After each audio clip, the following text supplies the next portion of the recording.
Hi there, and today we're going to learn positional play from one of the best positional players ever, Anatoly Karpov. And this is my favorite game, by the way. And I asked this question multiple times. No one can answer. So we go to the critical position. This game was played maybe about 50 years ago, I guess. And Anatoly Karpov already knew guys what nearly no one know in our time. Okay, so I at very least understand his understanding was just exceptional about this game. So he played open CC. And then, by the way, if you think Anatoly Karpov is uh, only positional player, it's absolutely not true. This in young age, and not only he was amazing attacking and tactical player. Like he played open Sicilian all the time, and yeah, and I mean he just crushed his opponents with amazing attacking style. So he goes to the open Sicilian. Do not avoid it, just play d4 and no bishop b5, no c3 stuff. Yeah, so here his idea is again, for those of you who and I probably didn't share it in my videos. So if you play white color and you play classical game, it's if you play short castle, usually in most of the positions, you play for a win or draw as white. Most of the time, if you check statistic, it will be like this, right? Win or draw. If you go to the long castle is double-edged. You play for win or lose. Yeah, and this is important to understand. Do you want to take risks or not? And statistically, I mean, short castle in most positions in classical games is just better. And if you play bullet or you play blitz games, the draw is rare result. So I mean, it's changing all the time. Changing from the format you play, from the opponents, everything is changing, and the shorter time you have, the less percentage of draws and the higher beneficial to castle in the long side and be more aggressive. But if you play a classical long game and your tournament situation not allow you to take risks and basically you should not take risks except situations when you should take risks. But no, be pragmatic. Okay, it's many different situations, evaluate all the time, but generally speaking, if you short castle you have better statistic because you win or lose, you don't, or you win or draw. Okay. But open Sicilian is very sharp. So his idea is to after short castle, his idea is to play for a 4 f5, sometimes f4 g4 g5, f4 g4 g5, depend on piece placement. Where opponent piece places put pieces. Like an example, if this bishop goes to b7, this diagonal is under pressure. There is no clear king safety if we don't neutralize this bishop with this bishop. And g4, g5, a little bit more risky.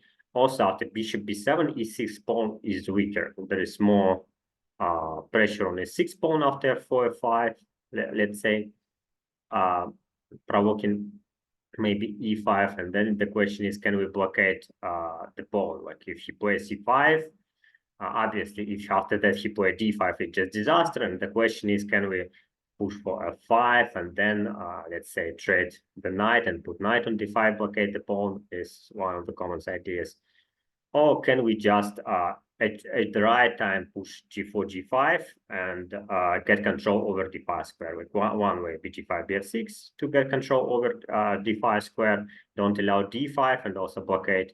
Another way, g4 g5, push away the knight somewhere, and again, no d5 in this case. But all the time need to be careful about d5 ideas. Black has decent counterplay. If bishop goes to the d7, is different story because his sixes are more protected. Yes, and if we push for f4, f5, it makes, I guess, less sense because we don't attack his six, but it's also makes sense. But also this diagonal is not under serious pressure. We need to consider more early g4, g5 and push away this knight to prevent this attacking ideas and less drawbacks on this diagonal. And that's what I understand, but I not open Sicilian player. Also, his idea is often to trade here and play b6 again, bring bishop on the long diagonal, but in this case, we can try to move knight away if he said something like that. But if he said something like a6, b5 or a6, b6, bb7, this is a different story. So we see where opponent put pieces, and depending on that, we choose where do we put our pieces. Yeah, so continue. Boom. Castle, early castle. After short castle, it's relatively normal to castle, I guess. And if we castle long side, it makes sense to consider what is better, to keep king in the center or castle also. 96. And Karpov played this system quite often. So this is I guess Scheveningen or Scheveningen if we pronounce it correctly. What is correctly? Yeah. And now so the ideas are for the both covers, like Black's idea is e5 d5 or d5 94 or something like e5 d5 and to play counterplay here, maybe a 6 b5 before to put pressure on e4, 94 bc6, sometimes rook a8 e5 and somehow put pressure on the e4 pawn. Here you may notice many pieces on the e file.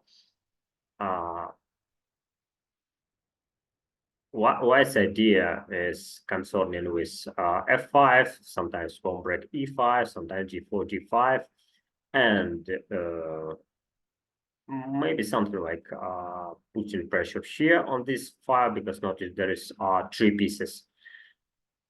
But usually white avoids this simplification because bishop comes to the great diagonal, attacking e4 square additionally, which supports for d5 94 ideas, which also supports for e5 d5 ideas. Also, bishop just nice placed here, and if we do not trade bishops, we also knight on d4 or bishop on d4 is a little bit tactical weakness after e5, I guess e5, and there is some tactics like e5 d5 immediately, or some tactical. We need to always be aware of this ideas e5 d5. But by the way, I'm not a open Sicilian player. I enjoy to play it, but I don't understand it very deeply. So whatever I see, I just say to you. Yeah, it's not that deep. We will see what Karpov does, and we will understand deeply. But I notice here pawn into pieces. I notice here pawn into pieces on this file. And I notice yes, pawn break d5 e5, which we can prevent by g4 g5, or we can prevent it by pushing e5 ourselves, f5 ourselves. Also, sometimes d5 e5 94 is not that horrible. Not bad for white at all. It's also acceptable. But we need to be aware of the square c4 d5. Let's see what he does. He plays knight b3. He doesn't want to allow bishop to come to c6. Now Black also have issue with this bishop, yes, which usually can be activated by again by bishop putting on c6 or opening this diagonal after e5, or just I don't believe it wants to stay on d7. Yeah, it's kind of worse piece, but mm, yeah, but let's see what he does. Yeah, like maybe a6 with idea b5, and after a4 there is b4 square, b6, and d5, something like that. Maybe. And if he allows b5, there is some more pressure on e4, d5 squares. Right? Yeah, and after a3, maybe before b9, before again b6, d5, maybe, but I'm not sure. Again, I'm not a Sicilian player, but yeah, that's what I see. Like the pattern is we always anticipate how pawn structure may change, and here is clearly e5 d5 idea, a6 b5 b4 pawn break. Sometimes pawn structure can change by putting knight on c4, and if there is some trade, this pawn structure may appear. We just anticipate all the possibilities. For the white, we see who can move pawns on the king side. In this situation, white only can move pawns on the king side at g4, g5, and taking more control over d5 and 4 squares. Bishop also can go here to additionally overprotect critical e4, d5 squares. And also, pawn break e5 is possible, opening this diagonal and taking space, removing this knight and trying to go for the king. And also, pawn break f5 is possible. Which is, as I mentioned, it's more makes more sense when we see bishop goes to this side, because e6 pawn is weaker. We can put more pressure on the e6 pawn, but it makes sense here too, but not that much. I would prefer to push for g4, g5 situation, or maybe improve my rook. Or improve my bishop or improve my king, something like that. But it's also very complex because white seems like have many improving moves. Queen can jump to here, g4, g5 is possible, but also this is black won't stay. It's very dynamic position, and black will also try to create something active. Yeah, like this, or e5, d5, or sometimes sacrifice on c3, sometimes something else. So, okay, let's see what he does. He pushed for a5, which is quite interesting idea. He's provoking a4. After that, knight can jump to b4 and bishop can move to c6, and he can push for d5. And if white allows a4, which I don't think white should, after, let's say, knight d4, again, possible this trade, and bishop again counter c6. Okay, a4 plays Karpov, and knight b4, with the idea something like that. And what will happen after that? We have, let's a little bit anticipate if we can close the file, let's say, with e5, close this diagonal with e5. Also, this bishop is a little bit off because it's blocking the rook. And we have d4 square, and this is questionable. Would it be good for black?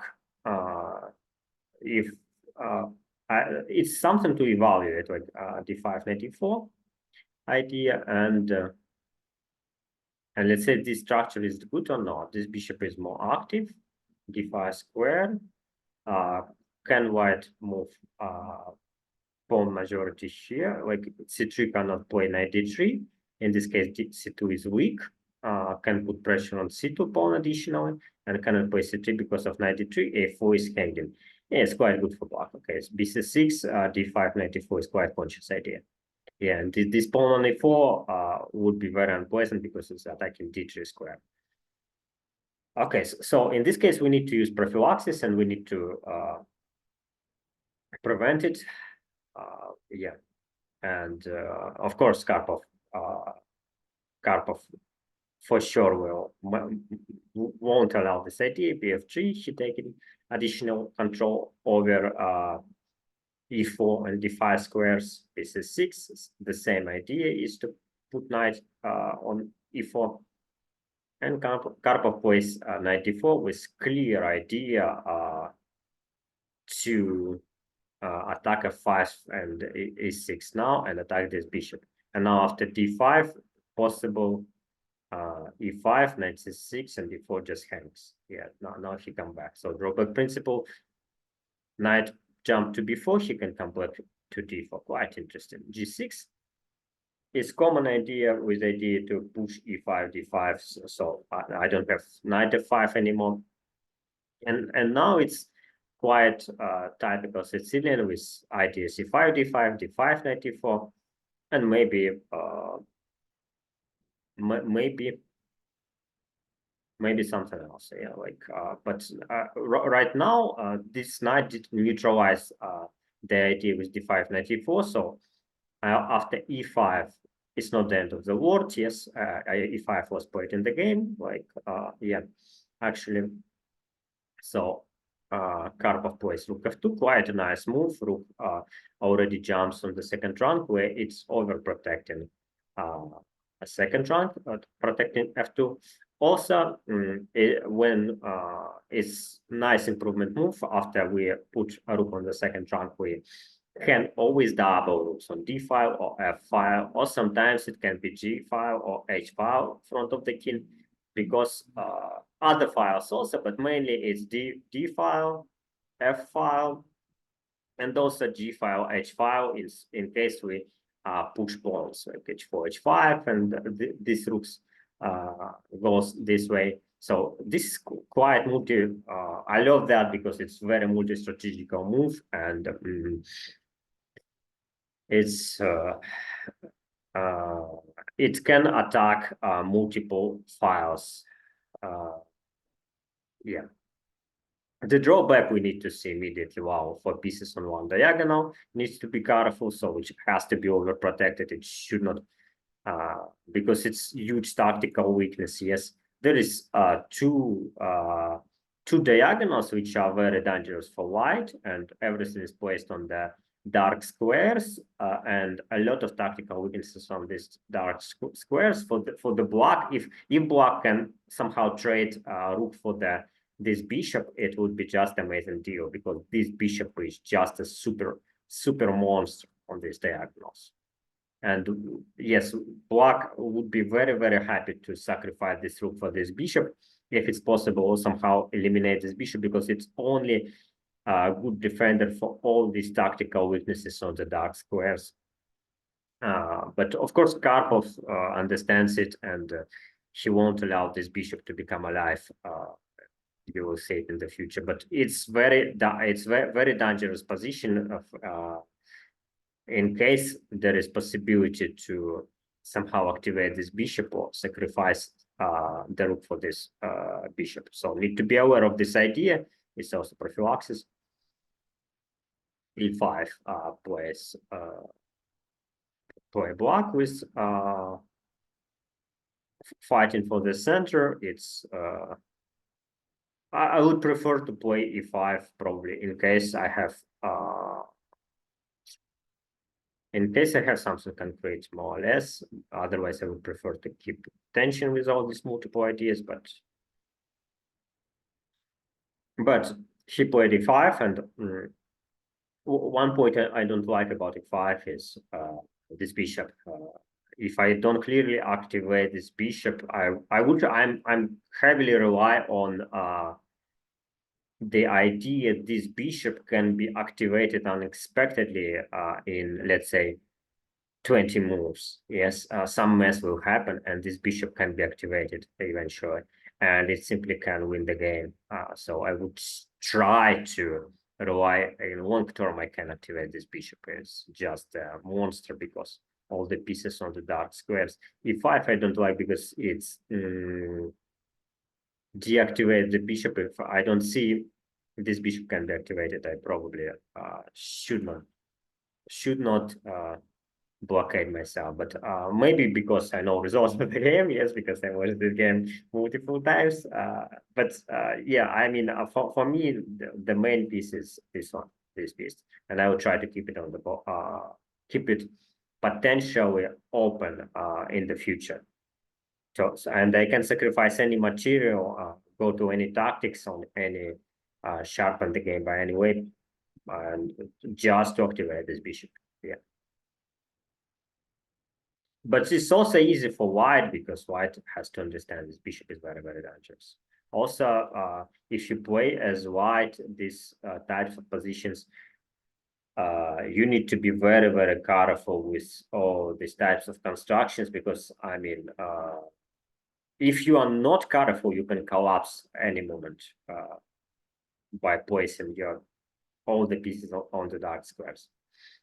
Okay, but Karpov, of course, one of the best prophylaxis player ever. So he sees everything. He has strong confidence, I think. Yes, and opponent plays c5. Takes. And this is, by the way, the position which I asked people multiple times, and no one gave me a clear answer till now. And I also recorded video, if you remember, or most likely not, because no one watched it. I mean, yeah, my videos, people, thousands of people watched my videos, but yeah, that was early one and not many views, I guess.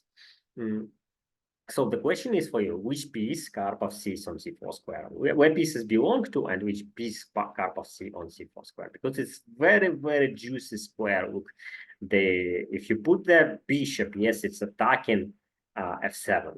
If you put the queen, it's attacking f7 and c6. If you put the knight, yes, you can kick out this knight, and you also can attack e5 and e5. And the question is, which piece Karpov sees on c4? You can pause the video and try to find your own answer. Okay, boom. You didn't pause the video, so pause it. At least guess now which piece. Maybe rook. Yeah, rook is also possible. Like in some games, a rook from c4 targeting c6, also c5, e5. Also possibility. Need to be aware of it. Okay, the answer is, and you, this answer is changed my chess understanding. I don't understand anything about chess, and yeah, eventually I noticed this pattern in many games. Like Magnus Carlsen applies it, obviously, yes, and I guess many super grandmasters now and grandmasters apply it. Yeah. The C4 belongs to, as Karpov said himself, in very, very old book, like maybe 50 years old book. And this is amazing, 50 years ago. He understood it. Any of his pieces. So this is multi-strategical approach. He can maneuver with the bishop. He can bring the queen. He can bring the knight, like knight b1, h3, c4, or d2, c4. Like this. So what would they say about this position? It's quite interesting. So white has open file, two open files. There is two possibilities to double rooks right now. Possibly, eventually, if H file or G file open double rooks on these files. Another interesting possibility, tactical possibility. You will like it if you're a tactical player. There is tactical weakness which not obvious, and this is knight on a6. Oops, what I just say? Yeah, knight on a6 is tactical weakness because now if white play at some movement c3, knight can move only to a6, and there is already one attack and only one defense this rook, which makes tactical weakness knight on a6. An example, if black is not careful and plays something like a rook a8, black can just lose the game because there will be some ideas to create threats, and threat after threat, white simply win the game. Okay, another interesting possibility in this position, this bishop can move to c4, but this bishop also can move to g4, which is also interesting when it can hit this diagonal, attacking e6 square, some tactical ideas, also potentially attacking d7. Yeah,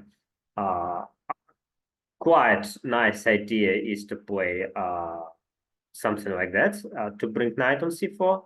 Also, possibility to to evaluate position is very important to understand who can move the pawns. Black cannot play c5. It weakened d5 and b5. Black cannot use pawn majority on the king side and play f5. No way h5 make a little bit sense, but it's not a huge improvement. But at very least it prevents white from pushing for g4, g5. h5 is quite conscious move. Even it weakens the king, but it's fix ability or white's ability to move even king side pawns forward, where a fixation of these pawns can become unbearable, and it's just nothing to do, because it's important who can move pawns and who have pawn breaks. So a 5 pawn break is not effective. Black can play only h5 to somehow, but maybe h4 at some point, yes, but it's not that dangerous. But look at white's pawn. White obviously have bishop pair, this nice bishop, which overprotecting only weakness in white's position. Like look, it's already double protected. There is no weaknesses in white's position. White can push kingside pawns. White can push also queenside pawns. So strategically, it's almost winning for white already, because white has all the multiple pawns in the position. Yes, and also white can attack d-file. I mean, strategically winning is, of course, engine will defend this position as well, for sure. Yeah, but only white has multiple complex plans, like not complex, simple plans. Yeah, only way for the block is something like play knight d7 bc5 and try to simplify the position. Yes, like e4 is only weakness, and e4 is only weakness in this position, and there is no clear way to attack e4, and also white has light square bishop, and this makes attacking light squares very, very hard. Also, king belongs mostly h1 square, not this. Like white want to remove pieces from the dark squares still, because black has dark square bishop, white and no white square bishop, so king safety as prophylaxis, because game can exploit in any moment. And what else I can say about this position? Yeah, black has only idea, as I see, 97 bc5, and it's if your opponent has only one idea, it's very easy to play and prevent it. If you have multiple ideas, like this, like this, like this, like this, like this, like this, like this, like this, this, attacking a6 also, attacking here is tactical weakness on the on this file. Potentially, yeah, e5 is potentially also tactical weakness, like it's hangs, and so it's very nice position to play. And let's continue to see this game, queen f1. Of course, in this position, white don't want to trade queens. I mean, very simple, because who can attack the king? Who have targets? This queen can attack the king potentially on the, especially on the light squares, because no light square bishop to protect. Also, a5, e5, c6 are all f7. All targets, and black has no clear targets to attack with the queen. It can only try to defend 7th rank or something, yes, but it cannot attack anything. In this case, any piece, objectively, any white piece is better than any black piece. This bishop still monster, yes, but this bishop also can attack dark squares, and this bishop overprotecting all light squares, and potentially can target these pawns, light squares, and this knight is temporarily restricted by c6 pawn.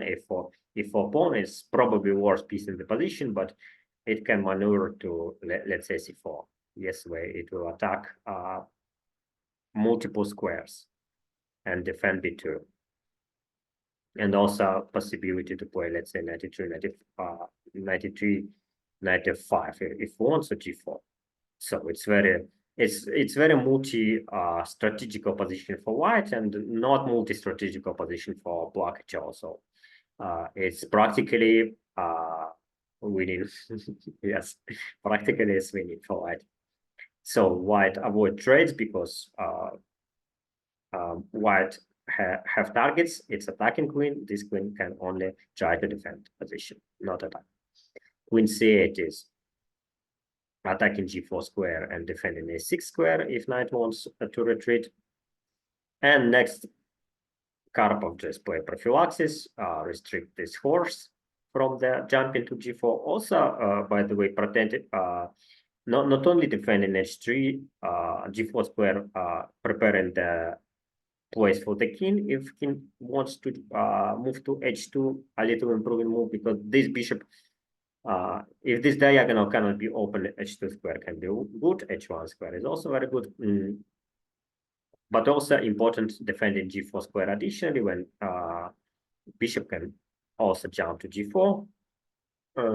Yeah, so h3 has multi-purposes. As always, also it's in some cases h3 move open place for rook h2. Like an example, if there is h5, g4, g at g, possibility creates possibility, let's say rook h2 for h3. This is as from my previous video, is kind of technique when we see pieces on the places of, like in this situation, we see rook on h2, rook goes attacking through the two pawns, and queen on h3 after h3, which is looks, wow, what for? And in this way, you train your brain to see impossible things which only computer engineers can see, as I always say in my videos.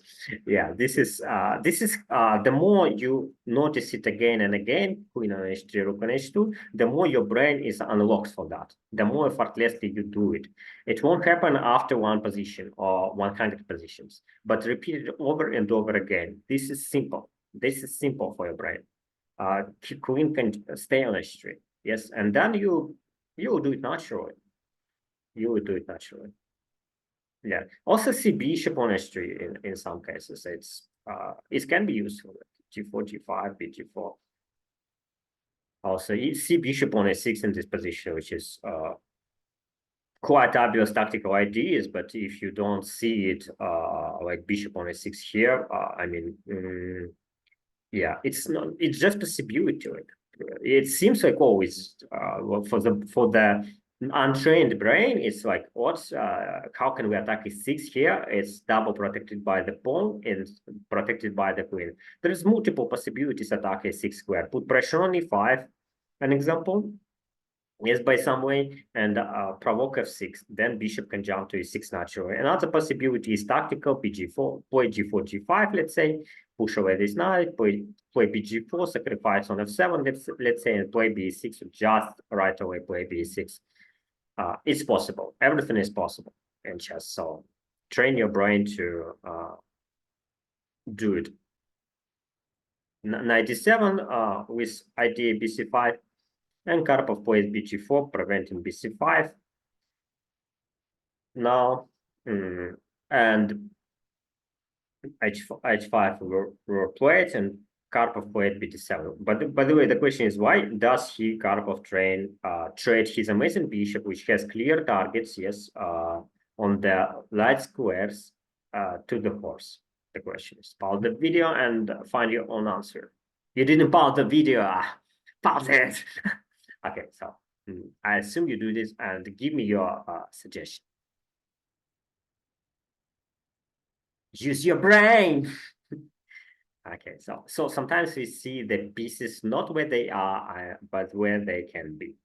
In this case, she trades the not this bishop for the horse. Like this bishop is obviously stronger than this horse, but this horse can support to trade this bishop, and this horse can jump to c5, where it can attack a4 and e4 pawns, and also prevent c3.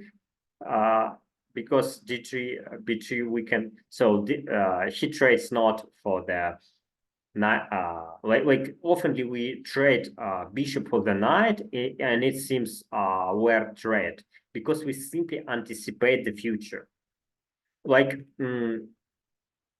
an example, knight on someone on f8, and we play something weird like bh6, bf8, like looks horrible, yeah.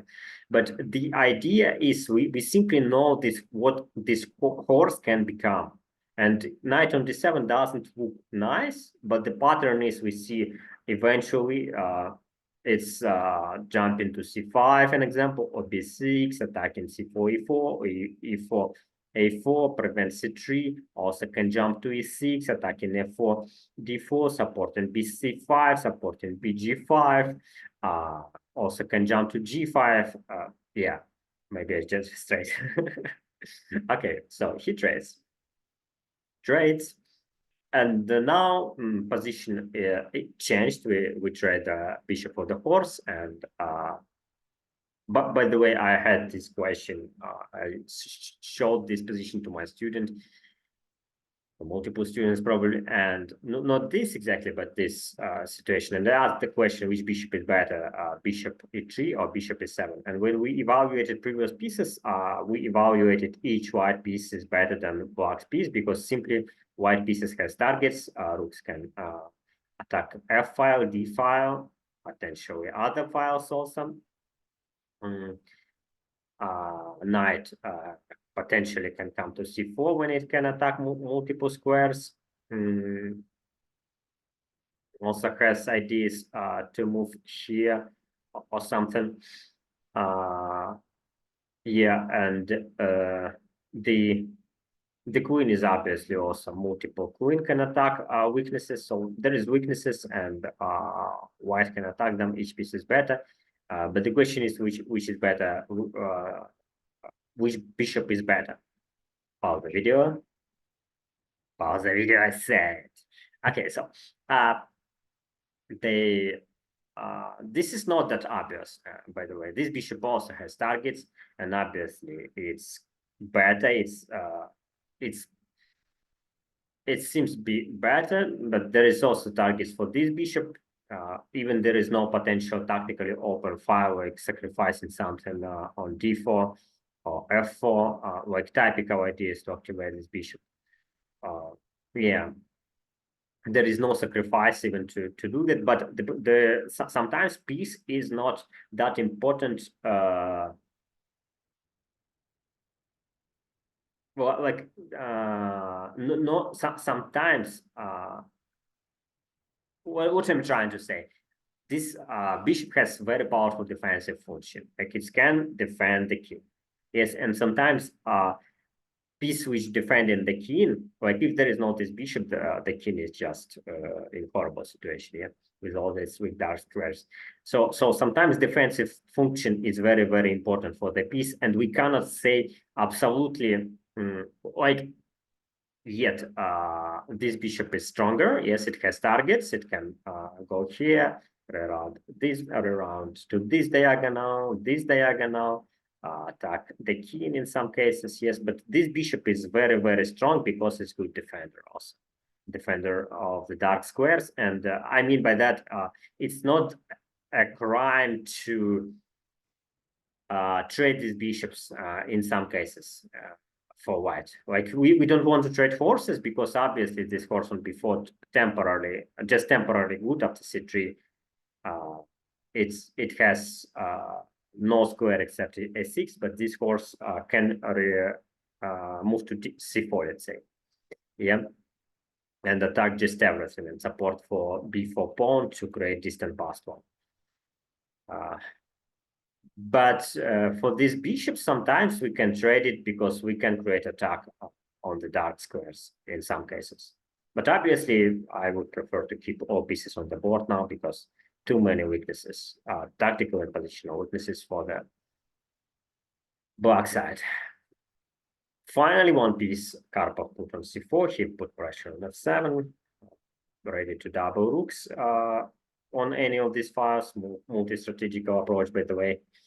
And yeah, also also putting pressure on a6 square where knight is under attack. An example, important to understand knight here as a tactical weakness, because an example, if we double rooks and threaten to infiltrate to d7, and the way how usually black will neutralize it, well, black will play something like rook d8, yes, but then knight on a7 hangs, or pawn a5, something like that. So this is very important to see this course as tactical weakness in this position. bh4 plays. Opponents kind of forcing maybe defending f7, kind of forcing rook to attack d file here maybe, and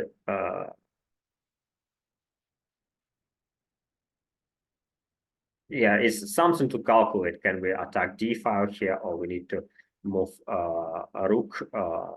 Yeah, or we just temporarily put on e2 to overprotect e4, which is already overprotected, but it's only weakness in the position, and then we swing back to d2 f2. So it's decision, but Karpov just played rook d2, which because he invested time to evaluate. I mean, if you cannot, if black can neutralize this rook eventually, you should not play rook d2, because you don't want to trade rooks. It has to be very obvious.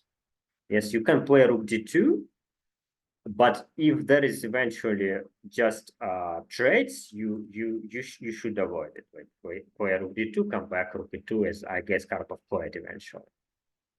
Yeah, but not trade rooks. If you can trade rooks only when you see you are winning already in this position. Queen e7 now. This bishop is a little bit tactical weakness because it has less square. g5 is hanging piece because one attack, one defense, as I always say to you. Like if there is well, like in this position, you clearly see bh4 is tactical weakness because nothing is protecting it. Yes, if you have one attack here, an example, queen attacking this rank with some crazy tactical ideas, yes, let's say not exactly in this position, but it's possible. It's also scanning. So this bishop hanging piece is tactical weakness.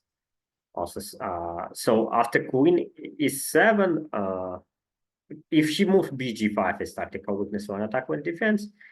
If she moves bf6, it's kind of under the rules. So it's a little bit already you need to increase your tactical awareness. And bc5, I guess what he wants after bc5. This hangs, yeah. I remember my students showed me this. Yeah, I didn't see it myself. Okay. Rook f1 will play it, attacking these files and not any else in this file, and ready to jump to any of them. Multi-strategical, very multi-strategical. Also, should not forget about these ideas and these ideas. g6 is also tactical weakness. You need to clearly see it. It's already under attack. Some ideas with this also. Yeah, rook d8 was played, and wow, this is amazing move, like knight b1. I love that because she says, okay, you can take, but you improve my horse. But you will improve my horse, and my horse can jump to c4 or f3, attacking e5 and attacking h4. Yeah, this is quite nice. And also preparing c3, and now before which is a6 actually is tactical weakness. a5 hangs, knight on a6 hangs. It can become just disaster. This is very nice positional move.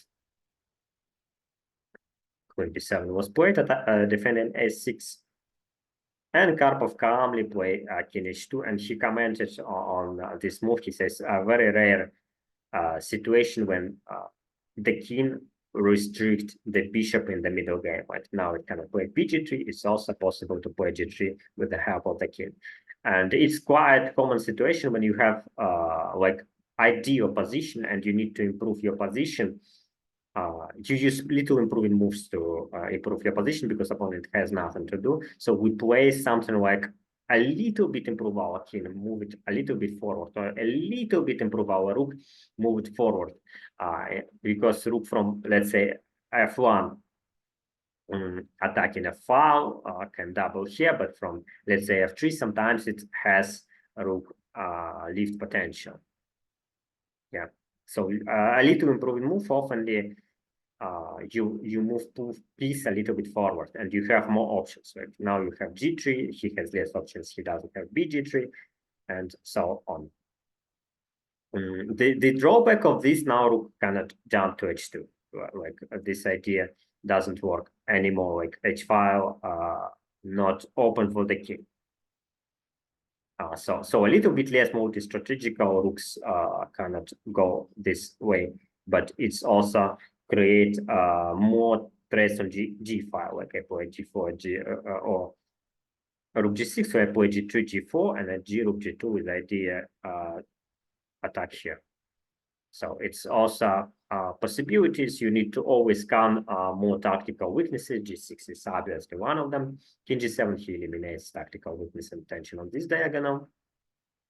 Also defending f6 square in case he has no more squares for this bishop, but it's almost trapped now. He can play bg5, he could not play bf6 and b7, f7 were hanging c3, attacking the horse.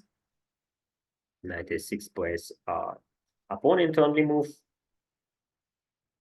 And calmly play rook e2, which I quite love because obviously he doesn't want to trade rooks. His rooks can attack here, attack here, attack here, and attack even here. So all these files are potentially good attacking files, and also understand for rook, like understand the soul of the rook. Rook loves open file, but what is the outcome?